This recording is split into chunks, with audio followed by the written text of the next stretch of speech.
आज महान क्रांतिकारी भगत सिंह की जयंती है और जब भी शहीद भगत सिंह की जयंती या बलिदान दिवस आता है तो इस देश के कम्युनिस्ट यह जहरीला प्रचार करना शुरू कर देते हैं कि भगत सिंह कट्टर वामपंथी थे और वो हिंदुत्व की विचारधारा के विरोधी थे।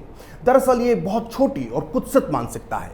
भगत सिंह जैसे महान क्रांतिकारी पूरे राष्ट्र की धरोहर होते हैं और उन्हें किसी एक विचारधारा से जोड़कर नहीं देखा जाना चाहिए। लेकिन फिर भी जब वामपंथी अपनी कुटिल चालों से बाज नहीं आ रहे हैं तो उन्हें पूरा सच बताना जरूरी हो जाता है। आज हम खरी बात में पूरे तथ्यों, तर्कों और सबूतों के साथ उन वामपंथी सेकुलर और लिबरल गैंग को बेनकाब करेंगे जो भगत सिंह को कॉमरेड साबित करने पर तुले हुए हैं। इस सच की शुरुआत हम करेंगे उस ऐतिहासिक घटना से जब क्रांतिकारी भगत सिंह ने पहली बार हथियार उठाया था। वो तारीख थी 30 अक्टूबर 1928। लाहौर में साइमन कमीशन का विरोध में एक रैली हुई जिसका नेतृत्व आर्य समाजी हिंदूवादी नेता लाला लाजपत राय कर रहे थे। इस रैली पर हुए लाठीचार्ज में पंजाब केसरी लाला लाजपत राय बुरी तरह से घायल हो गए और इसी वजह से 17 नवंबर 1928 को उनकी मौत हो गई। लाला लाजपत राय भगत सिंह के राजनीतिक गुरु थे, लिहाजा उन्होंने लाजपत राय की मौत का बदला लेने का फैसला किया। ठीक एक महीने बाद यानी 17 दिसंबर 1928 को लाहौर के पुलिस हेडक्वार्टर के बाहर भगत सिंह ने राजगुरु, सुखदेव और चंद्रशेखर आजाद के साथ मिलकर अंग्रेज पुलिस अधिकारी सैंडर्स की हत्या कर दी। क्रांति की दुनिया में भगत सिंह का पहला कारनामा था और सोचिए ये साहसिक कदम भगत सिंह ने किसके लिए उठाया था? लाला लाजपत राय, जो अपने हिंदूवादी विचारों के लिए पहचाने जाते थे। लाला लाजपत राय 1925 में उस हिंदू महासभा के अध्यक्ष रह चुके थे जिसे आज भी वामपंथी पानी पी पी के कोसते हैं। लाजपत राय मुस्लिम कट्टरवाद को हिंदू धर्म और राष्ट्र के लिए एक खतरा मानते थे। लाला लाजपत राय को लगता था कि इस देश के मुसलमान मुस्लिम देशों की मदद से भारत पर इस्लामी शासन लागू कर सकते हैं। लाजपत राय के इस विचार का सबूत मिलता है उस पत्र से जो उन्होंने खिलाफत आंदोलन के बाद चित्तरंजन दास को लिखा था। उन्होंने इस पत्र में लिखा था कि मैंने पिछले 6 महीने मुस्लिम इतिहास और मुस्लिम मजहबी कानून को पढ़ने में गुजारे हैं। इसके बाद मैं इस निष्कर्ष पर पहुंचा हूं कि मुस्लिम नेताओं का धर्म उनकी राह में एक तरह से रुकावट डालता है।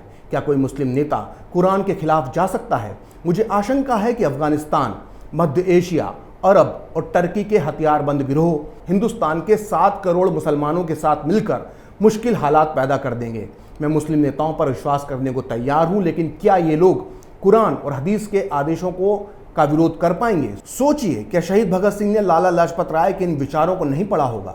और अगर पढ़ा था तो फिर लाला लाजपत राय को वो अपना राजनीतिक गुरु क्यों मानते थे? दरअसल खुद भगत सिंह का परिवार लाला लाजपत राय की तरह ही आर्य समाज से जुड़ा हुआ था।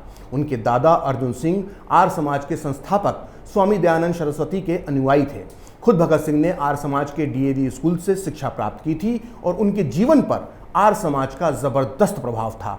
ये वही आर्य समाज है जिसने उस दौर में मुसलमान बन गए हिंदुओं के लिए घर वापसी यानी शुद्धिकरण आंदोलन चलाया था। हालांकि वामपंथी इतिहासकार शहीद भगत सिंह को नास्तिक कहते हैं और इसी के आधार पर वो ये दावा करते हैं कि चूंकि भगत सिंह नास्तिक थे और वामपंथ भी नास्तिकता को मानता है तो भगत सिंह भी कम्युनिस्ट थे। और अपनी इस बात को सही साबित करने के लिए लिया जाता है भगत सिंह के एक लेख का सहारा जिसका शीर्षक था मैं नास्तिक क्यों हूँ। इस लेख में भगत सिंह ने अपने नास्तिक होने की वजह बताई थी। इस लेख में उन्होंने बताया था कि वो छात्र जीवन में ही नास्तिक बन गए थे। भगत सिंह ने इस लेख में लिखा था, मेरे दादा जिनके प्रभाव में मैं बड़ा हुआ एक रूढ़िवादी आर्य समाजी हैं। एक आर्य समाजी और कुछ भी हो नास्तिक नहीं होता। अपनी प्राथमिक शिक्षा पूरी करने के बाद मैंने डीएवी स्कूल लाहौर में प्रवेश लिया और पूरे 1 साल उसके छात्रावास में रहा। वहाँ सुबह और शाम की प्रार्थना के अलावा मैं घंटों गायत्री मंत्र का जाप करता था। उन दिनों में मैं पूरा भक्त था। बाद में मैंने अपने पिता के साथ रहना शुरू किया। उन्हीं की शिक्षा से मुझे स्वतंत्रता के ध्येय के लिए अपने जीवन को समर्पित करने की प्रेरणा मिली। किंतु वे नास्तिक नहीं हैं, उनका ईश्वर में दृढ़ विश्वास है। वे मुझे प्रतिदिन पूजा प्रार्थना के लिए प्रोत्साहित करते रहते थे। इस प्रकार से मेरा पालन पोषण हुआ। भगत सिंह बाद में खुद के नास्तिक बन जाने के बारे में आगे लिखते हैं कि मेरा नास्तिकवाद कोई अभी हाल की उत्पत्ति नहीं है। मैंने तो ईश्वर पर विश्वास करना तब छोड़ दिया था जब मैं एक अप्रसिद्ध नौजवान था। कम से कम एक कॉलेज का विद्यार्थी तो ऐसे किसी अनुचित अहंकार को नहीं पाल पोस सकता जो उसे नास्तिकता की ओर ले जाए। इसी लेख में भगत सिंह आगे लिखते हैं कि क्रांतिकारी बनने के बाद उन्होंने मार्क्सवाद और लेनिन का अध्ययन किया। यानी साफ हो जाता है कि भगत सिंह के नास्तिक बनने के पीछे किसी वामपंथी विचारधारा का असर नहीं था। वामपंथी बार बार ये तर्क देते हैं कि भगत सिंह मार्क्स और लेनिन के प्रशंसक थे, इसलिए वो कम्युनिस्ट थे। अगर ऐसा है तो भगत सिंह, लेनिन और मार्क्स के अलावा गुरु नानक, गुरु तेग बहादुर, गुरु गोविंद सिंह, छत्रपति शिवाजी, स्वामी विवेकानंद, स्वामी रामतीर्थ के अलावा आयरिश क्रांतिकारी डैन ब्राउन, फ्रेंच अराजकतावादी बेला, इटली के स्वतंत्रता सेनानी मैजनी और गैरवाल्डी के भी प्रशंसक थे। भगत सिंह के विचारों का सबूत मिलता है खुद उनके उस बयान से जो उन्होंने लाहौर षड्यंत्र केस में 9 जून 1929 को दिल्ली के सेशन कोर्ट में दिया था। इस बयान में भगत सिंह ने कहा था कि हिंसा भले ही नैतिक तौर पर अनुचित है, पर जब ये एक सही उद्देश्य के लिए इस्तेमाल की जाए तो ये नैतिक रूप से उचित होती है। इसकी प्रेरणा हमें गुरु गोविंद सिंह, शिवाजी, कमाल पाशा, रिजा खान, वॉशिंगटन, गारबाल्डी, लेफेती और लेनिन से मिलती है। भगत सिंह के इस बयान से यह साफ हो जाता है कि उनके जीवन पर सिर्फ लेनिन का प्रभाव नहीं था, जैसा कि आज के वामपंथी साबित करने में लगे हुए हैं। वो मुगलों का मुकाबला करने वाले गुरु गोविंद सिंह और छत्रपति शिवाजी को भी अपना आदर्श मानते थे। दरअसल बहुत प्रैक्टिकल होकर सोचा जाए तो इसमें कोई शक नहीं है कि भगत सिंह निश्चित तौर पर लेनिन से प्रभावित रहे होंगे। और भगत सिंह ही क्यों, अगर आप और हम भी 1920 के दशक में जवान हो रहे होते तो शायद हम भी लेनिन से प्रभावित होते, क्योंकि उस दौर में रूस की क्रांति और सोवियत संघ का निर्माण एक महान घटना थी। वो तो बहुत बाद में जाकर पता चला कि लेनिन और स्टालिन ने मिलकर इस क्रांति का क्या हश्र किया। सोचिए, अगर भगत सिंह जिंदा रहते और बाद में जाकर उन्हें पता चलता कि कॉमरेड स्टालिन ने वामपंथ के नाम पर अपने ही देश के करोड़ों लोगों को ठंडी मौत दे दी है, तो क्या भगत सिंह का लेनिन और सोवियत संघ से भ्रम नहीं टूटता।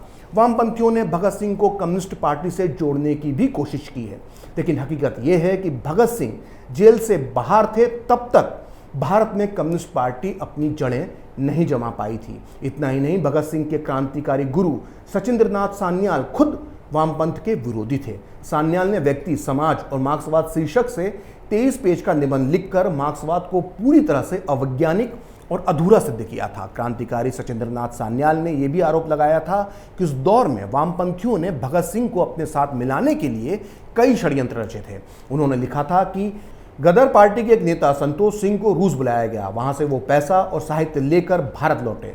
उन्होंने रूस से प्राप्त धन के सहारे पंजाब में कीर्तिस किसान पार्टी की स्थापना की। संतोष सिंह की तरफ से सरदार गुरमुख सिंह ने भगत सिंह को क्रांतिकारी दल से अलग करके अपने दल में लाने की भारी कोशिश की। गुरमुख सिंह ने भगत सिंह को बहुत बार समझाया कि तुम बंगालियों के झांसे में मत पड़ो, इनके चक्कर में पड़ोगे तो फांसी पर लटक जाओगे और कुछ भी काम नहीं कर पाओगे। लेकिन बहुत बहकाने पर भी भगत सिंह ने हम लोगों का साथ नहीं छोड़ा। बाद में यही कीर्ति ग्रुप भगत सिंह को अराजकतावादी और आतंकवादी कहता था। सोवियत संघ पोषित कीर्ति पार्टी उन पर उतावलेपन और व्यक्तिगत दुस्साहस का आरोप लगाती थी।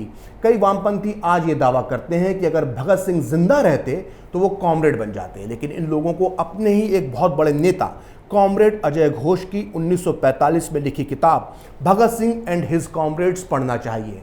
मेरी बात पर कोई वामपंथी भरोसा नहीं करेगा, इसलिए मैं कॉमरेड अजय घोष की किताब का हवाला दे रहा हूं, जो 1951 से 1962 तक भारतीय कम्युनिस्ट पार्टी के महासचिव यानी उसके मुखिया रहे। इतना ही नहीं, अजय घोष भगत सिंह के साथी भी रहे थे। अपनी इस किताब में कॉमरेड अजय घोष ने भगत सिंह का कम्युनिस्टों के साथ मतभेदों का वर्णन किया है और वो लिखते हैं कि यह कहना अतिशयोक्ति होगी कि भगत सिंह ने मार्क्सवाद को स्वीकार कर लिया था। हमारी कम्युनिस्ट नेताओं से मुलाकातें होती थीं, किंतु जब हमने जाना कि कम्युनिस्ट व्यक्तिगत हथियारबंद प्रयासों को अपने आंदोलन के लिए हानिकारक समझते हैं, तब हमने उनके साथ जाने का विचार छोड़ दिया। हम कम्युनिस्टों को क्रांतिकारी नहीं समझते थे। हमारी दृष्टि में क्रांति का अर्थ था सशस्त्र कार्यवाही। वहीं भगत सिंह के एक और क्रांतिकारी साथी यशपाल ने भी अपनी किताब सिंहावलोकन में लिखा है कि चंद्रशेखर आजाद और भगत सिंह आज जिंदा होते तो उनकी तत्काल प्रवृत्ति के अनुसार उनके लिए कांग्रेस में कोई स्थान नहीं होता। भगत और आज़ाद कम्युनिस्ट पार्टी से पूर्णतः सहमत हो जाते, ये भी मैं पूर्ण विश्वास से नहीं कह सकता। मैं स्वयं भी समाजवादी लक्ष्य को मानने के बाद भी कम्युनिस्ट पार्टी में सम्मिलित नहीं हो सका। भगत सिंह की शहादत को किस तरह से वामपंथियों ने हथियाने की कोशिश की है, इस पर सबसे तीखा प्रहार स्वतंत्रता सेनानी और जाने माने इतिहास लेखक हंसराज रहबर ने किया है। रहबर ने अपनी मशहूर किताब भगत सिंह एक ज्वलंत इतिहास के पेज नंबर 180 से 184 के बीच जो लिखा है उसे वामपंथियों को जरूर पढ़ना चाहिए। रहबर लिखते हैं कि कम्युनिस्ट नेताओं ने यह झूठ फैलाया कि भगत सिंह और उनके साथी जेल में मार्क्सवाद पढ़कर क्रांतिकारी बने और कम्युनिस्ट पार्टी में आ गए। कम्युनिस्ट नेताओं की कथनी और करनी में जो अंतर था, भगत सिंह और उनके साथियों ने उसे पूरी तरह से समझ लिया था, इसलिए वे कभी कम्युनिस्ट पार्टी में शामिल नहीं हुए। कम्युनिस्ट नेताओं ने भगत सिंह और उनके साथियों की ख्याति का लाभ अवश्य उठाया, पर अपनी जवानियां स्वतंत्रता की बलिवेदी पर धूप बत्ती की तरह जलाकर उन्होंने क्रांति का जो मार्ग प्रशस्त किया था, कम्युनिस्ट नेताओं ने उस पर चलने का ना तो साहस था ना बुद्धि थी। हुआ यह है कि भगत सिंह के जो भी साथी जेलों से रिहा होकर कम्युनिस्ट पार्टी में आए, उन्होंने भी क्रांति की भूमिका नहीं निभाई, बल्कि नमक की खान में आकर वो भी नमक बन गए। लाहौर जेल में भगत सिंह अपने अंतिम समय में राम प्रसाद बिस्मिल का गीत रंग दे बसंती चोला गाते थे। बाद में कई कवियों ने इस गीत में कई छंद जोड़ दिए, लेकिन बिस्मिल का लिखा ओरिजिनल गीत भगत सिंह का अंतिम गान शीर्षक के रूप में साप्ताहिक अभ्युदय के 1931 के अंक में प्रकाशित हुआ था। इस गीत में बसंती रंग को शिवाजी के साहस और महाराणा प्रताप के हल्दीघाटी के युद्ध में दिखाए गए शौर्य से जोड़ा गया है। मुझे फिर से बताने की जरूरत नहीं है कि शिवाजी और महाराणा प्रताप ने किसके खिलाफ युद्ध लड़ा था। खैर, इस देश के वामपंथी सेक्युलर और लिबरल गैंग का बस चलता तो इस गीत में बसंती चोले को ये लोग लाल चोले में बदल देते और उस पर हंसिया हथौड़े का निशान भी लगा देते। असल में लेनिन और मार्क्स को पढ़ना कोई कलमा पढ़ना नहीं है कि इसे पढ़ लेने वाला हर व्यक्ति वामपंथी हो जाएगा। ऐसे महान क्रांतिकारी को किसी दल या किसी विचारधारा से बांधना उनके व्यक्तित्व को बौना करना होगा। फिलहाल खरी बात प्रखर के साथ में इतना ही। आप चाहें तो मुझसे जुड़ने के लिए मेरे फेसबुक पेज प्रखरश्री 78 को लाइक कर सकते हैं, और अगर ट्विटर पर आप मुझसे जुड़ना चाहते हैं तो मेरा ट्विटर हैंडल है प्रखरश्री 78। अगर आपको ये वीडियो पसंद आया तो इसे लाइक करें, शेयर करें और कैपिटल टीवी को सब्सक्राइब करें। नमस्कार। अगर आपको हमारा वीडियो पसंद आया हो तो इसे लाइक करें, हमारे चैनल को सब्सक्राइब करें और हाँ, बेल आइकन दबाना ना भूलें ताकि आप तक हमारे वीडियो की नोटिफिकेशन पहुंचती रहे। आप अपना सुझाव हमें कमेंट बॉक्स में दे सकते हैं। हमारे साथ जुड़ने के लिए शुक्रिया।